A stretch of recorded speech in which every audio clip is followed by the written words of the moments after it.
In today's global economy, quality matters. Benjamin Franklin once quipped, "The bitterness of poor quality remains long after the sweetness of low price is forgotten." Quality Matters is here to talk about all things quality. So whether you're looking to improve your business, getting ready for an audit, or dealing with failed inspections, tune in, check us out, then get back to doing work that matters.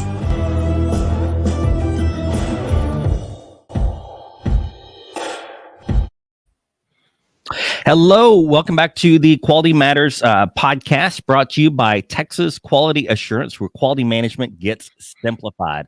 I'm Kyle Chambers, your host for the podcast today. And today we've got a guest, the king of podcasts in the world, Mr. Mark LaCour, and we are thrilled to have you join us today. Howdy, Mark. Howdy, it's great to be here. I am not the king of podcast world, so in the oil and gas world. So we're up there, right? Yeah. But no, Mark and I've known each other for a few years now. He's been on the podcast a few times, and Mark's absolutely great. Really understands the oil and gas world, a lot of the complexities involved, and so we're gonna have a fun conversation today. And this is kind of sparked by an article that I read here a couple months ago. It's actually a couple years old, from the start of this whole COVID pandemic and lockdowns and everything. But what they're talking about in the article is the role of small business. So we'll take a look at that here in just a minute. But Mark, for those that maybe don't know you yet, give a little bit of background as to kind of who you are, how you fit into this world, and what your expertise there is. So been in the oil and gas industry for over 25 years, and somehow have accidentally managed to build the largest oil and gas podcasting company in the world. We have the top 15 oil and gas podcasts. And when I say oil and gas, our roots are in hydrocarbons. We love hydrocarbons, but we think of everything as energy. So we also have shows around the energy transition, clean tech startups, stuff like that. But just a big fan of the industry.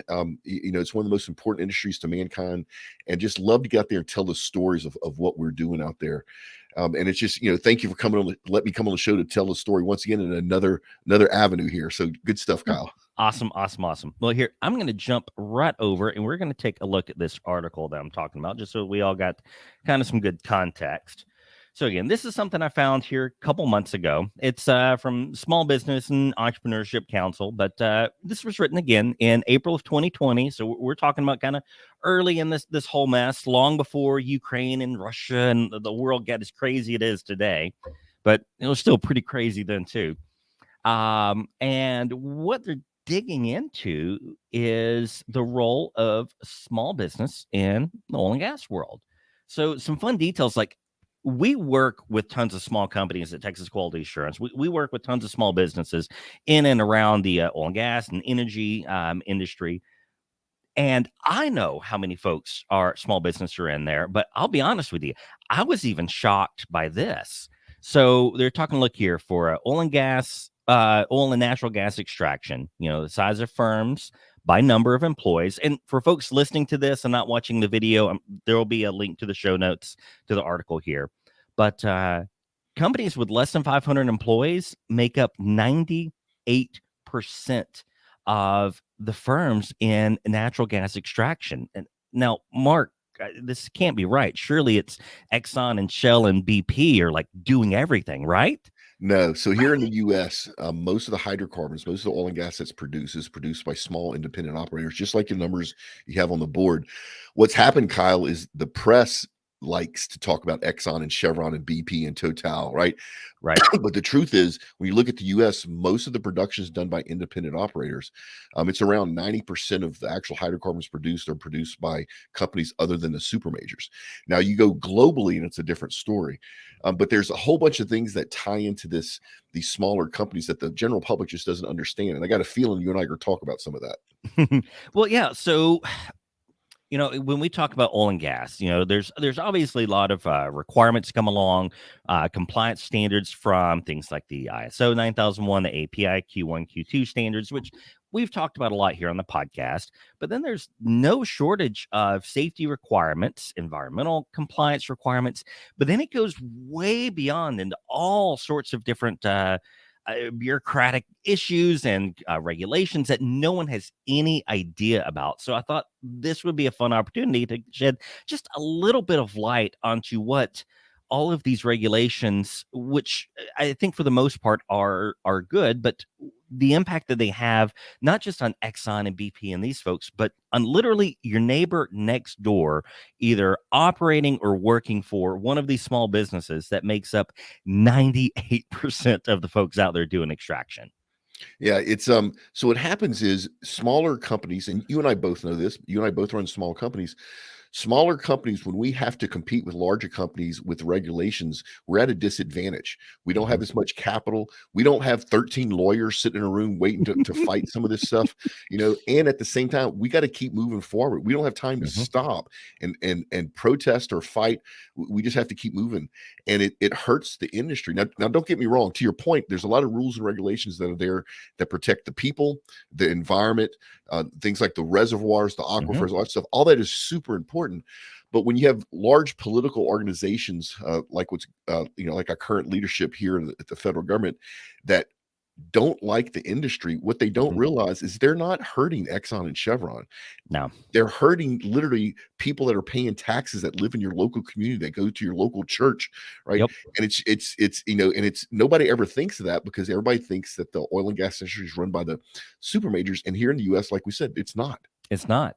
And you've brought this up on some of your episodes on, I can't even remember which one of the podcast at this point, but the natural gas, when we do natural gas extraction, what we provide is so much cleaner, higher quality than what you get really anywhere else around the world. Yeah. So this is my famous quote that and please no hate mail from the Chinese or the Russians. Although actually I'll take it from the Russians right now. But have you ever heard of a Chinese or Russian oil spill? And the answer to that is no. And so why? That means one of two things, Kyle. It means either the Russians and the Chinese are better at it than the US and the Europeans, or they don't tell when they make a mistake. The truth is they don't tell. Yeah. So when you're looking at the environment, you want the Americans and the European operators, if it makes business sense, to be there first, because we do respect the environment. And if we do have an accident, we clean it up. We don't just leave it there, right? Yep. And it's just one of those things that people just don't ever think of. But once you say it, it makes perfect common sense to you. Yep. Absolutely. So let's take a look here at a couple more of these. And I think you can probably shed some interesting light onto it. So we're talking about drilling. So you would think surely drilling operations have to be the large companies because these are huge pieces of equipment, very complex operations going thousands of feet into the ground. But again, we're looking at folks with less than 10 employees. We're talking about companies like mine, less than 20 folks. These are 70-80% of the company is employed. And again, less than 500 is 97%. So let's talk a little bit about oil and gas drilling, because I think this is sometimes where, this is what people think of, the oil coming up on the ground, the folks drilling it, which is only a small piece of the entire industry. This is probably where a lot of folks' minds go. So how is it that these small companies dominate this sector of the industry? Part of it is history. The old wildcatter days where a couple of guys would go, you know what, we're going to drill a well here. Let's see what happens, right? Chevron and Shell don't operate that way.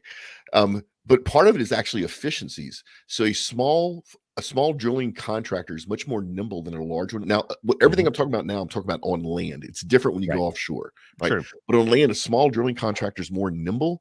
And in the frac fields and in the unconventionals on land, the way to be profitable is, can you factorize drilling wells? Can you take the same concept Toyota uses to build Corollas efficiently, and can you apply that to drilling? And a large drilling contractor can't move that quickly, can't move rigs, people, equipment. So smaller drilling contractors are more nimble, and so they're able to factorize that drilling. But there's a bigger thing going on here, Kyle, and I'm gonna go down the ESG route just a little bit. I want people to understand something. So the large companies in the US, so the Exxons and the XTOs and the Oxys and the Chevrons, when they go to drill a well, they don't need money. They have all their own capital. Right. So they're financed internally. These small drilling contractors need cash, need capital, right? And so what they do is they drill a well, they go in production, and then with those production numbers, they can prove how much hydrocarbons they're extracting from the ground, and that's worth some money. And then go back to the bank, and they can show the bank this so they can borrow more money to drill another well. Yeah, to prove it's financially viable to extract it. So that access to capital is vital for small independent operators to run. And remember, we said most of the hydrocarbons come from small independent operators.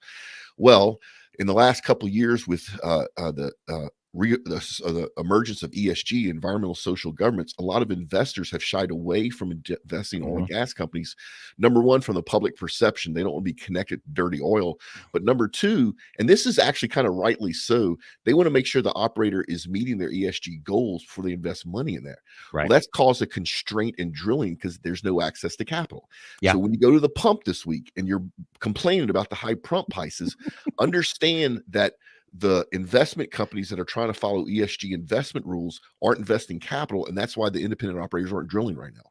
Yeah, no, I mean, and that's a good point. And that's actually something. This is a great example of unintended consequences. And we talk about this in the consulting side of our business all the time. If you're going to put a procedure in place, you're going to put a policy in place, we know what you're trying to achieve out of it, or goodness, hopefully you know what you're trying to achieve out of it. Sometimes we see that's not the case. But you also have to think, what other consequences are we going to have as a result of putting this in place? So it's kind of funny here, and I'm not saying that ESG is a bad thing. Don't take that. It's not. It's not. Like anything else, it can be misused. Exactly. Yeah. Is this enormous push on ESG? Well, it's almost as though that is geared towards the super majors that folks love to hate. And I'm not saying there's a reason to. I'm just saying it's the way things are. But in turn, what it does is it punishes all of these small folks who are doing the lion's share of the work. And, you know, we see that in our industry, in our company a lot, because we've got these small folks, mom and pop shops. We're talking about 5, 10, 15 employee companies.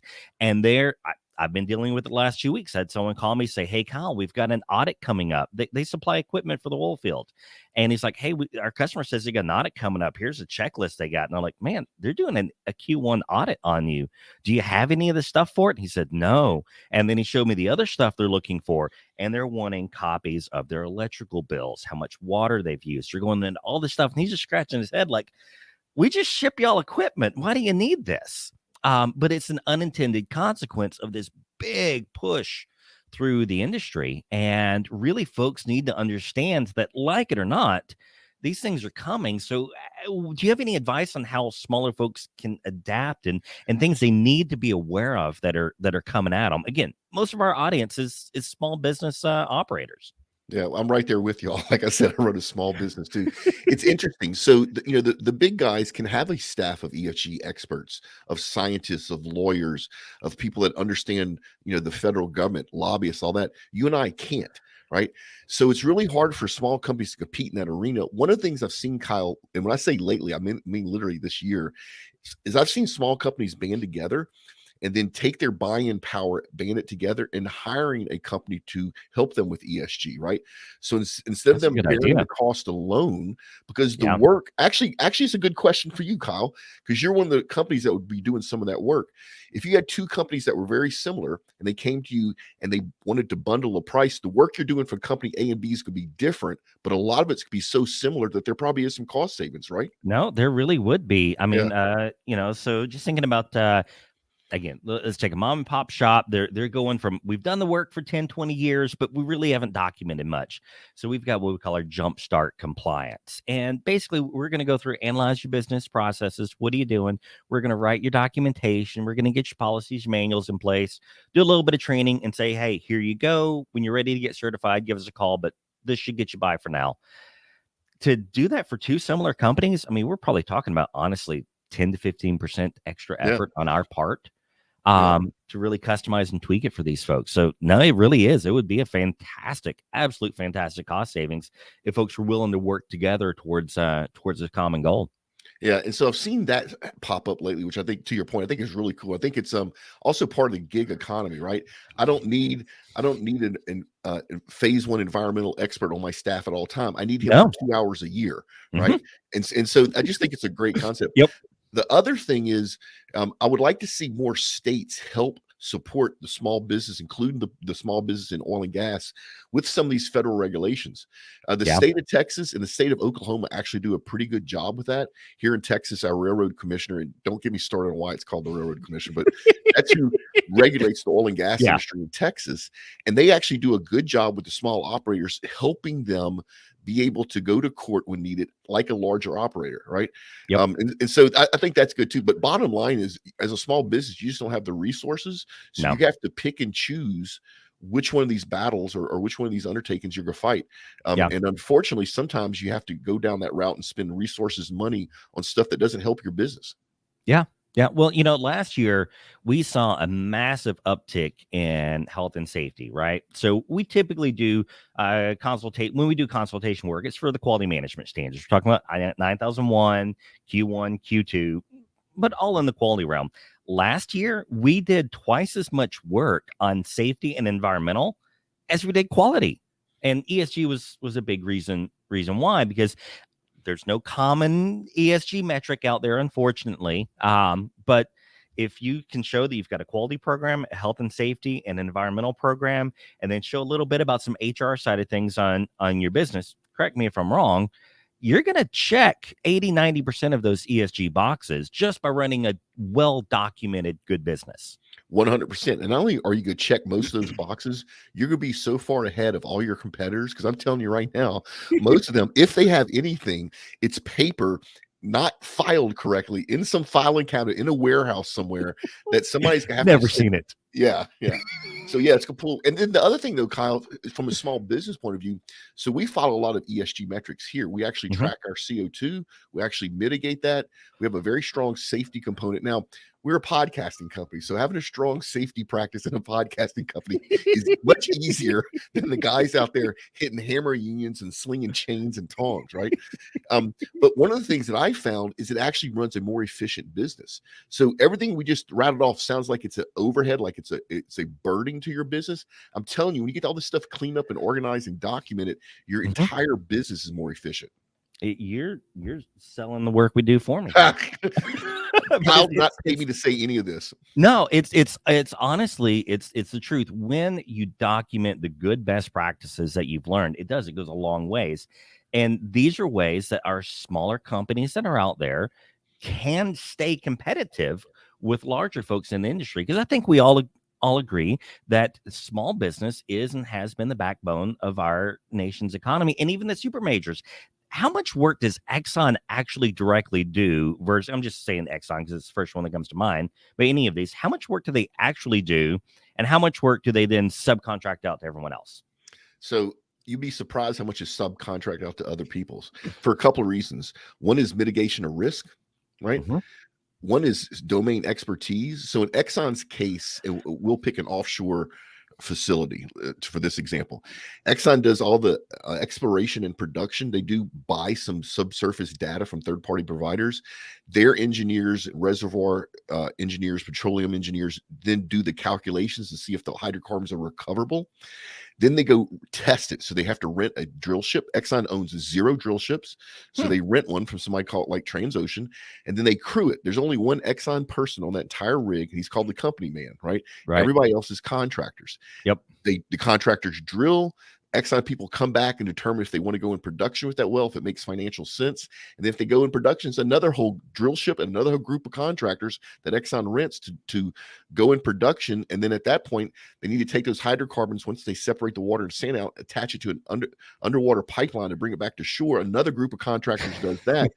So Exxon is doing the higher thought processes, the engineering, maybe even the procurement, but everything else is handled through contractors. And it's not just Exxon that does that. The entire industry does that here in the US and in Europe. Now, when you get into different parts of the world where geopolitics are different or there's high risk because of pirates or whatever, then it's a little bit different.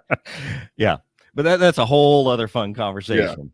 Well, let's change gears for just a moment now. So obviously our gas prices are skyrocketing. Things are going crazy. There's tons of information back and forth. Not looking to get into the too much the political side here, but when folks look at the prices on the gas pump, do we need to blame all these small companies that they're trying to jack up the rates? Is Exxon and BP and Shell, are they just trying to ramrod everyone and squeeze as much out of them as they can? Or maybe it's just a little more complex? Way more complex. So first thing, Exxon and Shell own no gas stations in the U.S. The retail gas station in the U.S. is the least profitable part of the value chain. So almost all the super majors have gotten out of owning gas stations. And you go, Mark, I've seen Exxon and Shell gas stations. That can't be right. They're branded Exxon and Shell. They're not owned by Exxon and Shell. They're owned by somebody called a jobber. A convenience store in the U.S. makes typically $50,000 or $60,000 a year in profit. And so somebody in your neighborhood owns 2 or 3 of these convenience stores, maybe more. He's called a jobber, and that's enough money to make a living. So when you want to protest and not buy your gasoline from Exxon or Shell gas station, you're really hurting the neighbor. Exxon and Shell could care less, right? Yeah. They make no money off of that whatsoever. And the reason pump prices are high, and it's really funny, Kyle, trying not to talk politics, but isn't it funny that one of the times that both sides can agree on something is when pump prices are high? It cracks me up. Well, we're all hurting about equally there. But the reason pump prices are high is complicated. The biggest thing is our existing administration have put a lot of rules and regulations in place in the last couple of years to curtail production of the U.S. oil and gas industry. Right. Well, we come out of the pandemic and consumption is actually growing faster than supply. Yep. So high pump prices were coming anyway. And then we had this little thing in Russia and Ukraine that pulled all those Russian barrels off the market. So the country that used to buy Russian barrels of oil still have to buy oil. They're just buying it from someplace else. The demand hasn't changed. Supply. Yeah. And this is why you're paying this much at the pump. Yep. So next time it's time for you to vote, think about this experience at the pump and see if you like this experience. If you do, you vote one way. And if you don't, you vote the other. No, I mean, absolutely. Absolutely. And, you're talking about curtailing production here in the U.S., which I guess might make sense if our consumption had gone down already. Okay, we'll curtail some production. But when you talk about curtailing production, again, we're talking about your neighbor that 100%. Is losing his job or losing opportunities. Like it is exactly what you said. It's the folks that, go to school with our, the parents of our kids' friends. It's the folks sitting next to us in the pew at church. It's literally our next door neighbor. And Kyle, it's you and I are going to be okay. I mean, we may complain about what it costs to fill up our cars, and we may not go out to eat as often or whatever. But a lot of our poor people in this country are going to literally have to make a choice between feeding their kids and putting fuel in their car to go to work. Nobody should ever have to make that choice. No, yeah. I completely agree. And, this is one of the things where, again, I sometimes get a little frustrated because there's so many negative unintended consequences of what, and I'm going to give everyone the benefit of the doubt of what best efforts and best plans and best hopes and dreams are. There's so often unintended negative consequences. So anyone listening to this here, that's what I'm really hoping you get out of this, is that I truly see some fantastic opportunities on the horizon for our small businesses that are out there working in this industry, or working, I say, even parallel to the industry, because we work with a lot of machine shops. They're working for oil and gas one day, they're doing aerospace the next, and a number of them are trying to get into medical devices. In any case, kind of these parallel industries.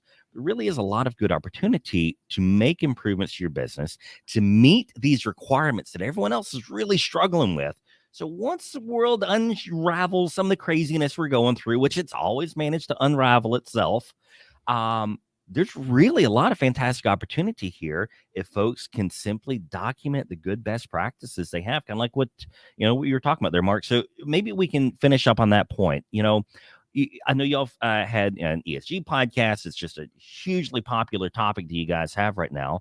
So how can some of these smaller companies and businesses make the most and make the best out of these ESG requirements getting pushed down, rather than it crippling them? How can they use it to their benefit to stay competitive and to jump ahead? Yeah. So how I mentioned earlier that capital is constrained because the investors are worried about ESG. I will say this much. If you were an investor in Halliburton stock literally a year ago today, it's grown in value over 100%. Really? Yeah. So the investor community, even though it has this ESG component that they're concerned about, they're looking at the loss of returns because they haven't invested in oil and gas. And I think a lot of them are going to take ESG and park it on the bookshelf just temporarily so they can make the return. The other thing that's coming is I think we're in a 10-year super cycle for oil and gas. Even with all these government regulations, I think our industries go boom for the next decade.